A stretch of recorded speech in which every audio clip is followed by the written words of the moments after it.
It's a continuation or an extension of the vision that I wrote for the company when the company was me. So it was an easy audience to please. But in fact, it was a tough audience to please because I couldn't get comfortable with the vision. Like, why am I no longer comfortable working in these big corporate environments? Why do I want to go off and do something 180 degrees and do something all by my own?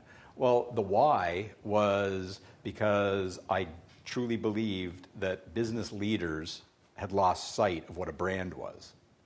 And I had had a front row seat to watch some leaders understand that and others that just poo-pooed it. And I thought, you know what? I want to change the way the world does business by reestablishing brands as assets with business leaders. That was the vision and the mission. The why I wrote the book was to continue to inform, but in this case, with this book, equip business leaders with a game plan, a roadmap on how to go about approaching and managing their brands as assets and as business leaders who truly see the brand as a business system that they're accountable for. So the why was the continuation of the vision of Level 5, to be perfectly frank. If you had to give people 3 quick kind of takeaways that you would hope they would get from this book, what rises to the top? Well, I'm going to start with the assumption that they read the first book, and they do agree that your brand is more than its marketing. So with that as a start point, I would say the 3 takeaways that I would offer up.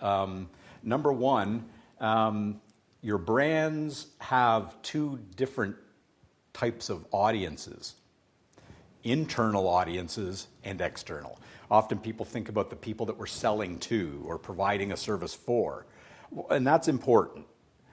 But as we just talked about, the internal audience is a critical group, whether those are shareholders, employees, opinion leaders that are part of your business system, your suppliers, your partners. They are just as important an audience. So that's why I say brand is a business system. You've got the people out there, but you've got the people in here. And in today's COVID world, keeping them focused, enthused, productive, aligned is not an easy thing.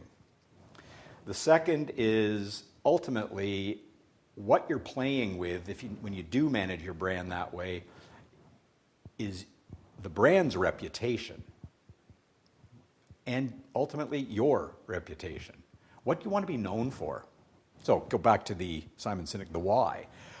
Do I want to just be known as the biggest chair maker in the world, or do I want to be known as somebody who has brought design to a whole new level, right? So setting that bigger target is ultimately what your reputation can be built around. So think about, how do you leave the world in a better place than you found it, and what role can your brand play in helping you get there? And then the third is it starts at the top. All of this starts at the top. Therefore, the title of the book, The Brand-Driven CEO. If the leadership of an organization, again, no matter how big or how small, doesn't want to change and doesn't want to think of their brand as an asset, it'll never be managed that way, and you'll never get the full value out of it. And it'll continue to be managed as your marketing effort, which is so misinformed in today's world. So it starts at the top, and it has to be owned by the leaders of the organization.